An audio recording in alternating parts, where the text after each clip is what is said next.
तो आइए शुरू करते हैं आगे का एजेंडा। और अभी की सबसे बड़ी खबर मैं आपको बता दूं, आज शेयर बाजार में भारी गिरावट दर्ज की गई है। सेंसेक्स करीब 1300 अंक नीचे खुला, निफ्टी भी करीब 400 अंक नीचे खुला है। सेंसेक्स 1600 अंक से ज्यादा नीचे चला गया, तो शेयर बाजार आज लुढ़क गया है। शेयर बाजार में भारी गिरावट की सूचना है। सेंसेक्स 1300 अंक नीचे आज खुला है और निफ्टी में भी 400 अंकों की गिरावट दर्ज की गई है। यानी शेयर बाजार ने आज गोता लगाया है। शेयर बाजार में भारी गिरावट की सूचना मिल रही है। तो आपको एक बार फिर से बता दें, अभी की बड़ी खबर शेयर बाजार से है। आज शेयर बाजार में भारी गिरावट दर्ज की गई है, खुलते ही गिरावट। और सीधे मैं आपको मुंबई लिए चलता हूं इसी खबर पर, और अधिक जानकारी आप तक पहुंचाएंगे मेरे सहयोगी मृत्युंजय तिवारी। मृत्युंजय, कुछ खास वजह नजर आ रही है सेंसेक्स में इस तरीके की बड़ी गिरावट? अखिलेश, देखिए, जो सेंसेक्स में गिरावट आई है इसका अंदाजा पिछले हफ्ते ही लगाया जा रहा था। इसकी वजह थी अमेरिकी शेयर बाजारों में गिरावट और अमेरिका में मंदी की आशंका। कई फैक्टर्स हैं। पहला, अमेरिका में मंदी की आशंका है। अमेरिका में बेरोजगारी का स्तर बहुत ज़्यादा बढ़ा हुआ है और साथ ही साथ महंगाई दर वहाँ पर बढ़ी हुई है। और उससे भी महत्वपूर्ण है, जो पूरे दुनिया को प्रभावित कर सकती है, इस सप्ताह में इजराइल और ईरान के बीच तनाव। और जिस प्रकार से अमेरिका और यूके ने, इंग्लैंड ने अपने नागरिकों को लेबनान से तुरंत निकलने के लिए कहा है, आशंका है कि एक बड़ा हमला मिडिल ईस्ट में देखने को मिल सकता है, जिसका सीधा प्रभाव पूरी दुनिया पर पड़ेगा। और इसीलिए इस सप्ताह ये अंदाजा लगाया जा रहा था कि पूरे एशियाई बाजारों को प्रभावित करेगा। ये एशियाई बाजार सिर्फ भारत के ही नहीं, जापान के हो, हांगकांग के हो, वहाँ पर भी गिरावट देखने को मिली। और यही आज भारतीय शेयर बाजार में भी हुआ। बॉम्बे स्टॉक एक्सचेंज में भी देखने को मिला। बीएससी में इस समय लगभग 1300 अंकों की गिरावट देखने को मिली। निफ्टी में भी लगभग 390 या 400 अंकों की गिरावट देखने को मिली। वजह यही है कि बिल्कुल छोटे में बताइए कि कुछ खास सेक्टर में ये गिरावट देखने को मिली है या मतलब औसत हर जगह गिरावट है शेयर बाजार में? देखिए, खास करके जो टेक्नोलॉजी सेक्टर है वहाँ पर ज़्यादा गिरावट देखने को मिल रही है। और ऐसा ही अमेरिका के नैस्डैक में भी देखने को मिला था, जो टेक्नोलॉजी शेयरों का मूल्यांकन करती है। वहाँ पर शेयर गिरावट देखने को मिली थी टेक्नोलॉजी के, वही यहाँ पर भी देखने को मिला। लेकिन इसके अलावा कई ऐसे फैक्टर हैं जो अंतर्राष्ट्रीय व्यापार को प्रभावित करते हैं। ऐसे कई शेयरों में भी गिरावट देखने को मिली है। देखना होगा, आपको बता दें कि रिलायंस के भी शेयर में गिरावट देखने को मिली है, अदानी के भी शेयरों में गिरावट देखने को मिली है। तो कहीं ना कहीं हम कह सकते हैं कि सभी सेक्टर्स में गिरावट है। वजह यही है कि एक आशंका जो जताई जा रही है कि एक बड़ा युद्ध हो सकता है। ठीक है, बहुत बहुत शुक्रिया फिलहाल इस जानकारी के लिए आपका। दरअसल शेयर बाजार में गिरावट है, लेकिन एक्सपर्ट्स ये मान रहे हैं कि भारत के लिए ज्यादा चिंता की बात नहीं। दुनिया का असर बाजार पर पड़ता है, लेकिन भारत का बाजार जल्द ही इससे उबर जाएगा। हमने देखा फ्राइडे को भी there was a dip cut, market में काफ़ी गिरावट देखने को मिली थी। और उसका reason, one of the main reason ऐसा कहा जा रहा है कि जो जापानीज सेंट्रल बैंक है उन्होंने इंटरेस्ट रेट बढ़ाया। इंटरेस्ट रेट बढ़ाने से क्या हुआ, उनका येन अप्रिशिएट हुआ डॉलर के मुकाबले। और वो अप्रिशिएट हुआ तो जो कैरी ट्रेड होता है, जो ट्रिलियंस ऑफ डॉलर में रन करता है वर्ल्ड ओवर, उसमें अनवाइंडिंग हो रहा है। पिछले दो तीन ट्रेडिंग सेशन की जो गिरावट देखने को मिली है वो बिकॉज ऑफ लिक्विडिटी इश्यूज। तो मैं मानता हूं, जहां तक भारत की मार्केट का सवाल है, हमारे यहाँ वैसे भी एफपीआई ने लगातार बिकवाली की है, उनका कोई लंबी चौड़ी पोजीशन नहीं है, उनकी ओवरऑल होल्डिंग भी नीचे आई है। तो मैं मानता हूं हमारे यहाँ स्टेबलाइज जल्दी होंगे। हालांकि we can not totally insulate ourselves from global cues, but जो जब स्टेबिलिटी आएगी तो हम लोग जो पहले कंट्रीज में आती है वो उसमें से एक रहेंगे। अब बात कर लेते हैं वक्फ एक्ट में संशोधन की जो खबर आई उसकी। इसे लेकर राजनीतिक सियासत की बात अगर की जाए, सियासी सरगर्मी बहुत तेज है। वक्फ एक्ट में बदलाव की चर्चा से केंद्र सरकार के खिलाफ विरोधियों ने मोर्चा खोल दिया है। और अभी की ब्रेकिंग न्यूज, बड़ी खबर मैं आपको बता दूं, सूत्रों के हवाले से जानकारी यह मिल रही है कि वक्फ बोर्ड संशोधन बिल पेश करने की तारीख अभी तय नहीं हुई है। हालांकि वक्फ एक्ट में संशोधन की चर्चा को लेकर सियासत गर्मा गई है। मुस्लिम पर्सनल लॉ बोर्ड ने कड़ी आपत्ति जताई है। कहा यह गया कि एक्ट में कोई भी बदलाव कबूल नहीं होगा। वक्फ के अधिकार कम करना या सीमित करना कतई बर्दाश्त नहीं किया जाएगा। तो अभी की बड़ी खबर आपको बता दें, आप देख रहे हैं किस तरीके की राजनीति इस पर नजर आ रही है। केंद्र सरकार के खिलाफ विरोधियों ने एक तरीके से मोर्चा खोल दिया है।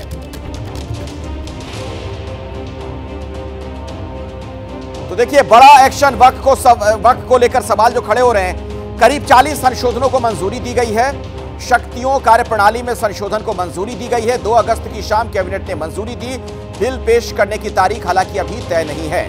तो केंद्र का बड़ा एक्शन, वक्फ एक्ट में संशोधन, और इसी को लेकर ये तमाम सियासी हलचल आप देख रहे हैं। एक और महत्वपूर्ण जानकारी आप तक मैं पहुंचाना चाहता हूं, इसी एक्ट से संबंधित है। बोर्ड की संरचना में परिवर्तन का प्रस्ताव रखा गया है।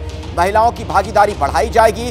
धारा 9 और धारा 14 में संशोधन का प्रस्ताव है। हर बोर्ड और काउंसिल में 2 महिला मेंबर। ये तमाम प्रावधान और ये जो बदलाव संभव है, जिसको लेकर कयास लगाए जा रहे हैं। हालांकि तारीख तय नहीं हुई है, लेकिन आप देख रहे हैं किस तरह की राजनीति शुरू हो गई। तो सूत्रों के मुताबिक मौजूदा एक्ट में 40 संशोधन किए जा सकते हैं। हालांकि बिल को संसद में पेश करने की तारीख अभी तय नहीं हुई है, लेकिन संशोधन की खबर के बाद देश की राजनीति गर्म हो चुकी है। वक्फ बोर्ड भी जो है वो गवर्नमेंट का एक बॉडी है, एक चुनी हुई बॉडी है, उसको बजाते और वो अपने फैसले खुद लेती है। तो अगर उसमें कुछ अधिनियम में कुछ संशोधन की आवश्यकता है तो सरकार अपनी ओर से लेके आ सकती है, उसमें कोई दिक्कत नहीं है। लेकिन तमाम विपक्षी दल या उससे जुड़े हुए जो लोग हैं, वक्फ बोर्ड से संबंधित जो लोग हैं, उनका भी अगर उनकी राय, उनका मशवरा भी लिया जाए तो मैं समझता हूँ ज़्यादा बेहतर होगा। इस्लाम के नाम पर देश का विभाजन कर लिया। इस्लाम के नाम पर जब एक देश मिल गया तो भारत की बची हुई ज़मीन भी कब्जाओगे क्या?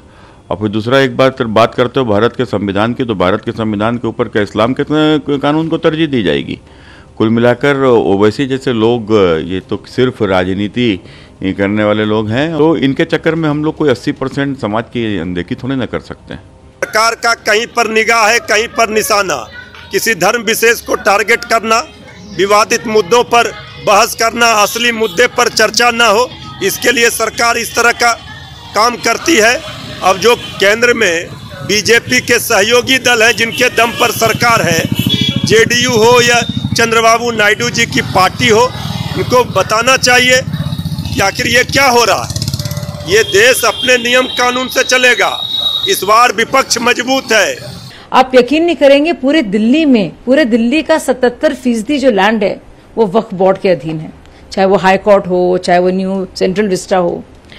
तो इतनी ज्यादा जमीन है, लेकिन कोई रेगुलेशन नहीं है। यानी कि इतनी जमीनों पर सरकार का और कोर्ट के ज्यूरिसडिक्शन का कोई क्षेत्राधिकार नहीं है।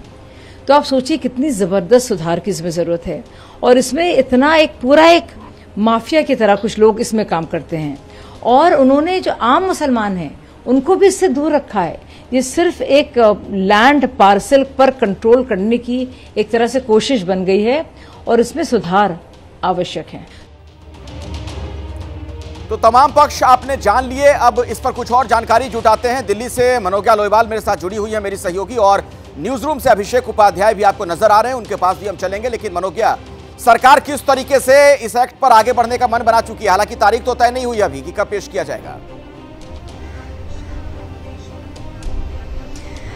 देखिए, ये वही हाल हो रखा है जहां पर कहा गया था कि राम मंदिर बनाएंगे पर तारीख नहीं बताएंगे, पर बीजेपी यानी कि इस समय केंद्र सरकार में बीजेपी और एनडीए ये बखूबी जानते हैं कि उन्हें ये तारीख भी पता है और उसके साथ साथ इसको किस अंदाज में पेश किया जाएगा ये भी पता है। पहले ये बात हो रही थी कि 5 अगस्त, क्योंकि इस तारीख पर हमेशा बड़े फैसले लिए गए हैं, इसलिए आज ही पेश किए जाने की संभावना है। हालांकि अभी तक सप्लीमेंट्री शीट्स नहीं आई है, इसलिए आपको उसका भी इंतजार करना पड़ेगा। पर अगर मैं आपको ये कह दूं कि इस समय बड़े मुद्दों में इसे गिना जा रहा है और केंद्र सरकार की नजर पूरी तरह इस पर है। 2 बातें ध्यान में रखते हुए, पहला ये कि जिस तरह से नियमावली बनी है और पूरे वक्फ बोर्ड के अंडर जमीनों का कंट्रोल रहा है, उसको किस तरह से कंट्रोल में लाया जाए कानूनी तौर पर सरकार या फिर जुडिशरी के पूरे दायरे में।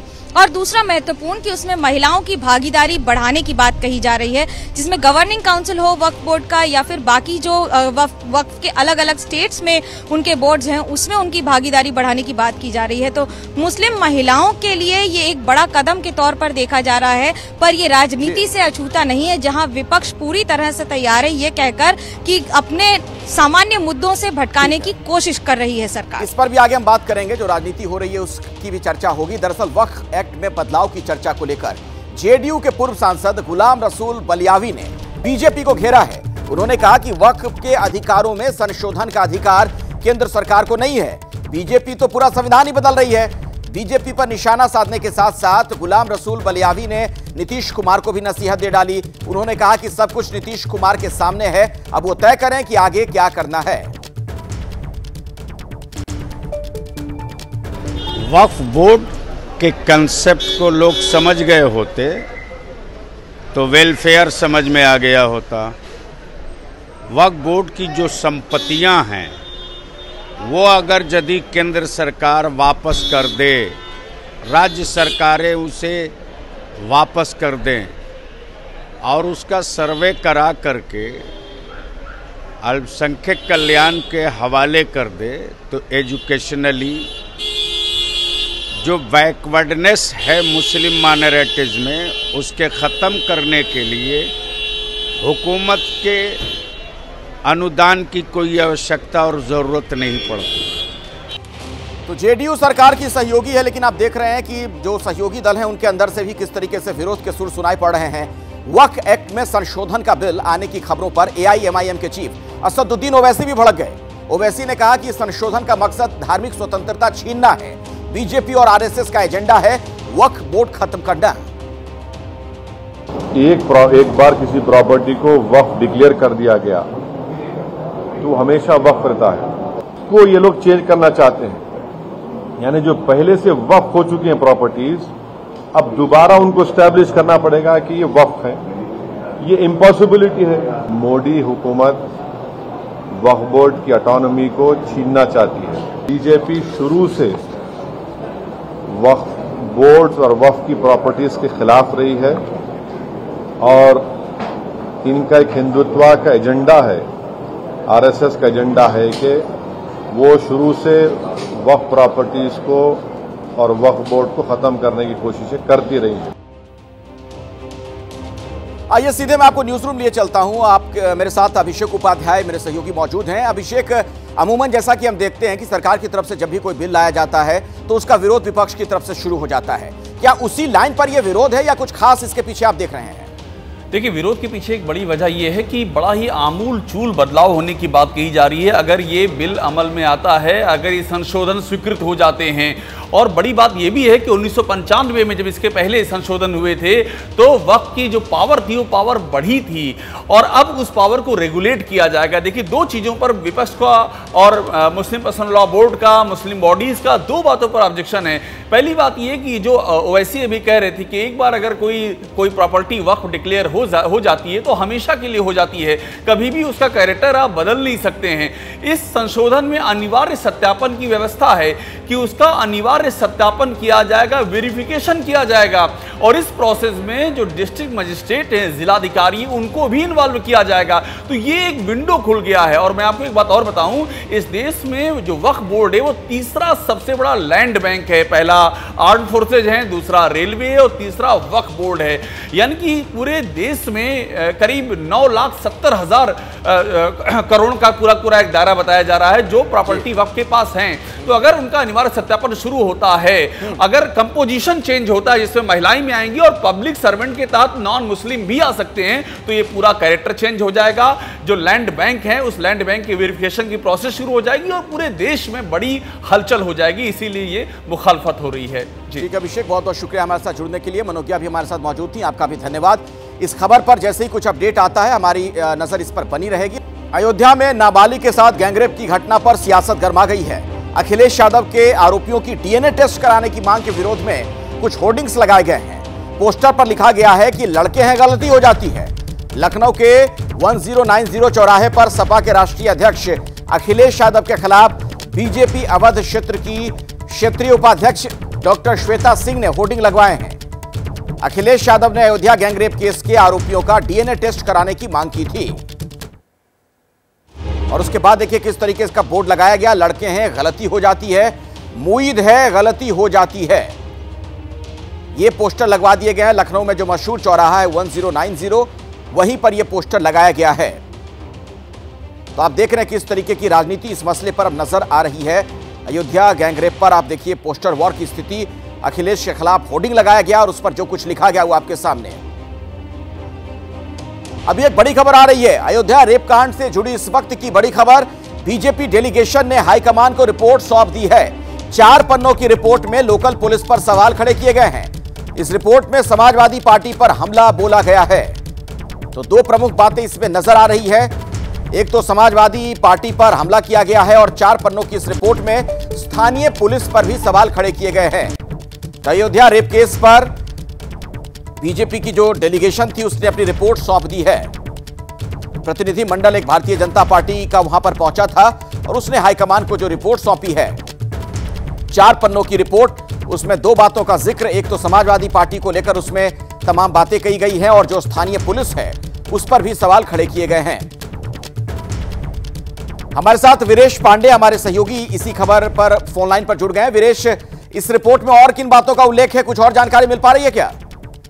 देखिए, बीजेपी के राज्यसभा सदस्य बाबूराम निषाद के नेतृत्व में अयोध्या गई 3 सदस्यीय कमेटी ने जो फैक्ट फाइंडिंग रिपोर्ट है वो हाईकमान को सौंप दी है। उसमें समाजवादी पार्टी पर कड़ा प्रहार किया गया है और 4 पन्नों की ये फैक्ट फाइंडिंग रिपोर्ट है, 4 पेज की, जिसमें ज्यादातर बातें समाजवादी पार्टी के नेताओं की भूमिका और जो अभी मौजूदा सांसद हैं अवधेश प्रसाद और जो मुख्य आरोपी है उसके बीच के संबंधों को लेकर भी इसमें जिक्र है और समाजवादी पार्टी के नेताओं का क्या वहां इस पूरे मामले में भूमिका है, इस बात का भी उसमें जिक्र है। और साथ ही साथ जो पुलिस है उसकी भूमिका को भी संदिग्ध और पुलिस की भूमिका को भी लापरवाही से भरा हुआ माना गया है, लापरवाही से भरा हुआ माना गया है।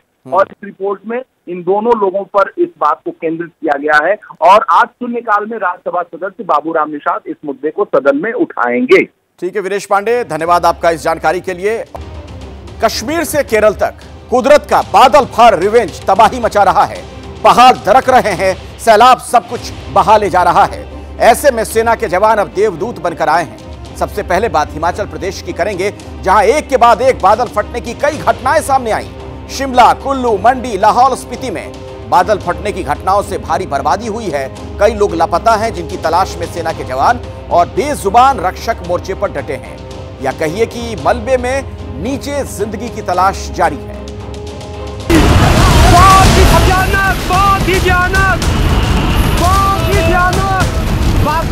प्रलय कहिए, तबाही कह लीजिए या फिर बर्बादी की बारिश। विनाश को परिभाषित करने वाला हर एक शब्द इन तस्वीरों के सामने बौना पड़ जाता है। कुल्लू में नदी के पास मौजूद घर टापू बन गया।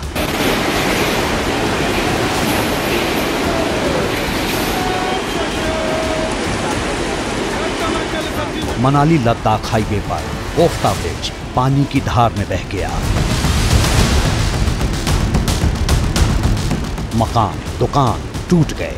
इंसानी बस्ती के आसपास बिखरे बड़े बड़े बोल्डर और मलबा, जिनके बीच अब भी जिंदगी की तलाश जारी है। बीते 4-5 दिनों में देवभूमि हिमाचल प्रदेश पर कुदरत का वो कहर टूटा है जिसे शब्दों में बयान नहीं किया जा सकता। 2 अगस्त को लाहौल स्पीति की पिन वैली में बादल फटा। 1 अगस्त को मंडी के तिरांग गांव में बादल फटा। 31 जुलाई को शिमला का रामपुर गुस्साए बादलों का शिकार हुआ। 31 जुलाई को ही कुल्लू के श्रीखंड महादेव में बादल फटा। अब जरा शिमला के रामपुर में बादल फटने के बाद आई तबाही का शोर सुनिए।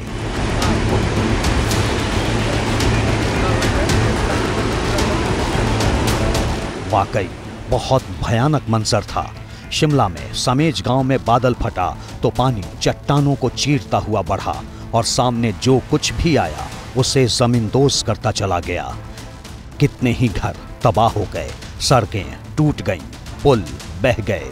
अगर कुछ रह गया तो सिर्फ तबाही के निशान, जिनके नीचे जिंदगी की तलाश जारी है।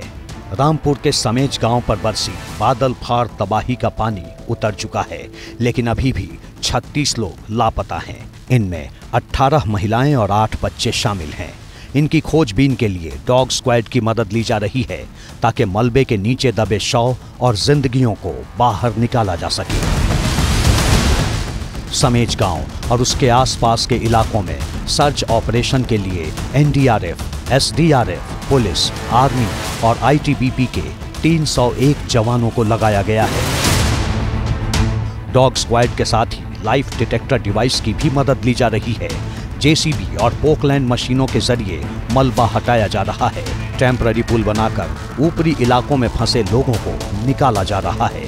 स्पेशली एक युद्ध स्तर पर काम करेगी, जिसमें जेसीबी भी हमारे पास अभी जो कल की इन्फॉर्मेशन है 5 जेसीबी यहाँ पहुँच चुके हैं और सब टास्क फोर्स को जो अलग अलग काम दे दिया गया है। नॉर्मल ब्रिज भी हम आज बना रहे हैं, तो एज पर जो हमारे पास लिस्ट है जो वर्दी एडिशन ने बताया, तो 36 लोग अभी तक लापता हैं। ऐसी घटनाएं घटित हो रही हैं जिसके कारण बहुत सारे लोगों की जिंदगी चले गई। 55 लोग मिसिंग है। अब की बरसात अभी शुरुआत हुई है, तो ये सबसे बड़ा चिंता का विषय है। अब वक्त आ गया कि अब सरकार को कुछ ठोस कदम उठाने चाहिए। जो ऐसी जगह जो असुरक्षित हैं उनको ईयरमार्क करना चाहिए, पहचानना चाहिए, आइडेंटिफाई करना चाहिए। उसके बाद वहाँ के लोगों को वैकल्पिक व्यवस्था करनी चाहिए कहीं सुरक्षित स्थान पर आवास बनाने के लिए।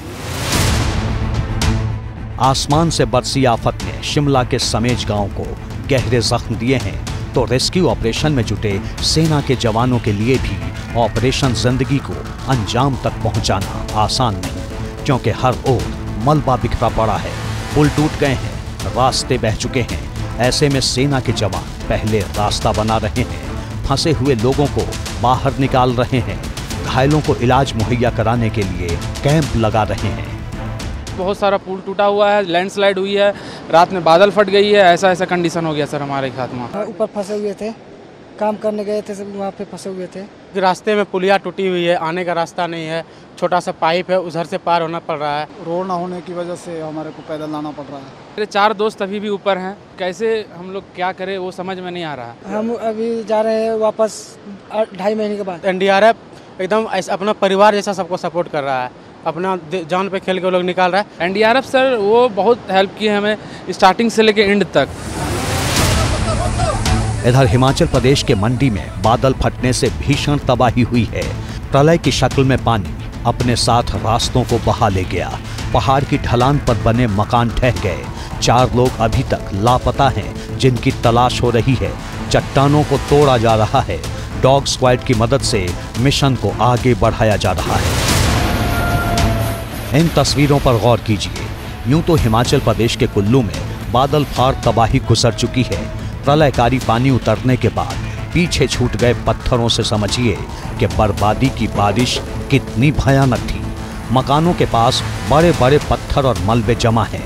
हिमाचल प्रदेश के मुख्यमंत्री से सुनिए, एक के बाद एक बादल फटने की घटनाओं से कितनी तबाही हुई है। कम से कम 700 करोड़ रुपए का अभी नुकसान हुआ है और 55 के करीब लोग लापता है, जिसमें कुछ डेड बॉडी रिकवर हो गई है। अभी क्योंकि डेड बॉडी में हमने युद्ध स्तर पर कार्य शुरू किया है, हम चाहते हैं कि भविष्य में भगवान से हम यही प्रार्थना कर सकते हैं कि हिमाचल पर थोड़ा रहम कीजिए। लाहौल स्पीति के चीका गांव से आई इस तस्वीर पर गौर कीजिए। 2 अगस्त को बादल फटने की घटना से कुपाता ब्रिज और बेली ब्रिज को बड़ा नुकसान पहुंचा। वहीं लद्दाख और मनाली हाईवे पर मौजूद कोफ्ता ब्रिज सैलाब में बह गया।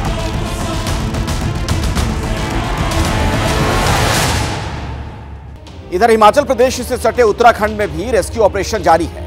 बादल फटने से आई तबाही के चलते केदार घाटी में अभी तमाम श्रद्धालु जहां तहां फंसे हुए हैं, जिनके रेस्क्यू के लिए सेना के जवान नामुमकिन को मुमकिन बनाने में जुटे हुए हैं। पहाड़ पर सीधी चढ़ाई है। रस्सियों के आसरे नदी के दूसरे छोर पर पहुंचने का प्रयास किया जा रहा है।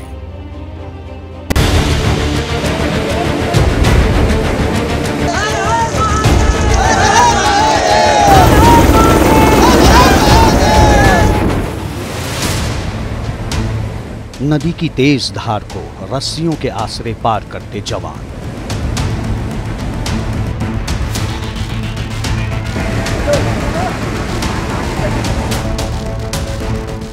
जिंदगी की तलाश में पहाड़ की चढ़ाई।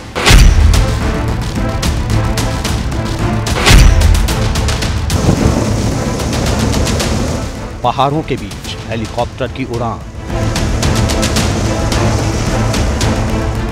1 अगस्त को केदारनाथ में बादलों ने जो तबाही मचाई, उससे जूझती जिंदगी को बचाने की जद्दोजहद अभी तक जारी है।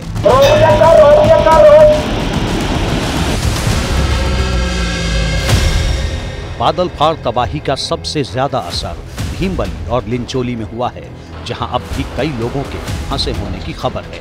लेकिन बार बार बदलते मौसम और टूटे हुए रास्तों से होकर रेस्क्यू ऑपरेशन को अंजाम तक पहुंचाने में दिक्कत हो रही है। ऐसे में अब सेना के जवान एक पहाड़ के रास्ते ऊपर चढ़ने की कोशिश कर रहे हैं, तो दूसरी ओर रस्सियों के आसरे अस्थायी पुल का निर्माण किया जा रहा है ताकि नदी पार कर दूसरी तरफ पहुंचा जा सके। सोनप्रयाग और गौरीकुंड के बीच सेना के जवान नामुमकिन को मुमकिन बनाने में जुटे हैं। तस्वीरें आपको दिखाते हैं कि किस तरीके से लगातार जो है आर्मी के जवान यहाँ पर एक टेम्परेरी ब्रिज बनाने की तैयारी कर रहे हैं। इस ब्रिज का मकसद होगा कि जो ज़रूरी सामान है वो दूसरी तरफ लोगों तक पहुँचाया जा सके, उन लोगों तक जो कि वहाँ पर फंसे हुए हैं और जिनको निकालने में अभी थोड़ा वक्त लगेगा। कि अभी तक जो रास्ता तैयार किया गया था लोगों को निकालने का, वो रास्ता ये है पहाड़ी के रास्ते का। ये जो आप देख रहे हैं तमाम महिलाएँ, बच्चे, बुजुर्ग सब जो है वो इसी रास्ते से लाए जा रहे हैं, क्योंकि ये जो रास्ता है ये बहुत खतरनाक रास्ता है। एनडीआरएफ एसडीआरएफ के जवान रस्सियां लगा कर जगह जगह पर खड़े हैं ताकि लोगों को इससे निकाला जा सके। केदार घाटी में आई तबाही में फंसे श्रद्धालु और पर्यटकों को सुरक्षित निकालने के लिए एनडीआरएफ और एसडीआरएफ के जवान हर संभव कोशिश कर रहे हैं। एनडीआरएफ और एसडीआरएफ को सेना की मदद मिल रही है, जबकि मलबे में दबे लोग और शवों की खोज के लिए डॉग स्क्वाड की तैनाती की गई है, जो मलबे और दूर तक बिखरे पत्थरों के नीचे जिंदगी तलाश रहे हैं। यही नहीं, जैसे जैसे मौसम ठीक हो रहा है, हेलीकॉप्टर्स ने भी ऊपरी इलाकों के लिए उड़ान भरना शुरू कर दिया है। इस वक्त की तस्वीर आप देख रहे हैं कि जिस हेलीकॉप्टर से लगातार लोगों को रेस्क्यू किया जा रहा है, उसी हेलीकॉप्टर से अब स्निफर डॉग को भी आर्मी के जवान जो हैं वो ऊपर लेकर जा रहे हैं। ख़ास तौर पर भीमबली लिंचोली के पास, जहां पर यह हादसा हुआ, जहां पर बादल फटने के बाद पूरा रास्ता टूट गया और ज़्यादातर लोग जो है इसी इलाके में फंसे हुए हैं। अब आप तस्वीरों में देख रहे हैं कि किस तरीके से अलग अलग तरीके से रेस्क्यू ऑपरेशन चलाया जा रहा है। एनडीआरएफ एसडीआरएफ पुलिस की टीम तो है ही, आर्मी ने भी मोर्चा संभाल लिया है। टेम्परेरी ब्रिज बनाने के साथ साथ आर्मी जो है स्निफर डॉग की मदद से भी लोगों को निकालने का काम करेगी। बादल फटने और तेज बारिश से केदार घाटी, गौरीकुंड और सोनप्रयाग में कई रास्ते टूट गए। कहीं मलबा आने से रास्ता बंद है। मलबा आने से चीड़बासा हेलीपैड भी कई दिनों से बंद था, जिसे काफी मशक्कत के बाद एसडीआरएफ के जवानों ने खोल दिया है। यहाँ एक पहले से ही बना हुआ हेलीपैड था, लेकिन लैंडस्लाइड यहाँ हो गया था, जिसके कारण से इस हेलीपैड में बहुत सारे पत्थर आ गए थे, जो बड़े पत्थर भी थे। इसके कारण से ये फंक्शनल नहीं था। यहाँ के हेलीपैड को हमने क्लीन किया, इसके जितने बड़े पत्थर थे सब बाहर किए इससे, और हेलीपैड को हमने जो यहाँ टूरिस्ट फंसे हुए हैं उनको वापस सुरक्षित स्थान पर ले जाने के योग्य बना दिया। और यहाँ से अभी हेलीपैड की सॉर्टी शुरू हो गई है और रेस्क्यू कार्य प्रारंभ हो गया। सोनप्रयाग, गौरीकुंड और मुनकटिया में पहाड़ मार्ग से हो रहे रेस्क्यू ऑपरेशन के जरिए एसडीआरएफ के जवान 1000 से ज्यादा श्रद्धालुओं को बाहर निकाल चुके हैं, जबकि करीब 400 यात्रियों को केदारनाथ से लिंचोली के लिए रवाना करने की खबर है। इन सभी को लिंचोली से एयरलिफ्ट किया जाएगा।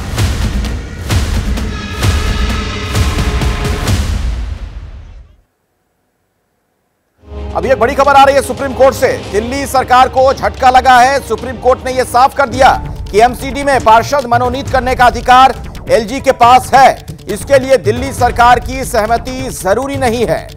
हमारे साथ इसी खबर पर और अधिक जानकारी के साथ मेरे सहयोगी निपुण सहगल मौजूद हैं। निपुण, बिल्कुल, देखिए बहुत बड़ी जो एक तरह से हार कही जाएगी दिल्ली सरकार के लिए, क्योंकि दिसंबर 2022 में चुनाव हुआ था एमसीडी का, जिसमें कि आम आदमी पार्टी 134 सीट लाकर पहली बार कब्जा कर पाई थी नगर निगम पर, और बीजेपी भी बहुत पीछे नहीं रही थी, 104 सीटें थी। ऐसे में जो 10 पार्षद मनोनीत होते हैं, एल्डरमैन जिन्हें कहा जाता है, उनके मनोनयन को लेकर दिल्ली सरकार अड़ी हुई थी कि ये हमारी सहमति से, यानी कहीं ना कहीं अपने बहुमत को आगे बढ़ाने की एक कोशिश दिल्ली सरकार की थी और एलजी के साथ विवाद चल रहा था। अब सुप्रीम कोर्ट ने साफ कर दिया है कि ये एक ऐसा विषय नहीं है जहां पर एलजी बाध्य है दिल्ली सरकार से पूछने के लिए, बल्कि एमसीडी का जो एक्ट है वो संसद का बनाया कानून है और एलजी अपने विवेक के हिसाब से नियुक्ति कर सकते हैं। ऐसे में एक जो संतुलन है सत्ता का, वो निश्चित रूप से आम आदमी पार्टी को ये अच्छा नहीं लगेगा कि उसकी तरफ नहीं झुक पा रहा है। धन्यवाद निपुण सहगल इस जानकारी के लिए आपका। तो साफ कर दिया गया है देश की सबसे बड़ी अदालत की तरफ से कि एमसीडी में पार्षद मनोनीत करने का अधिकार एलजी के पास है।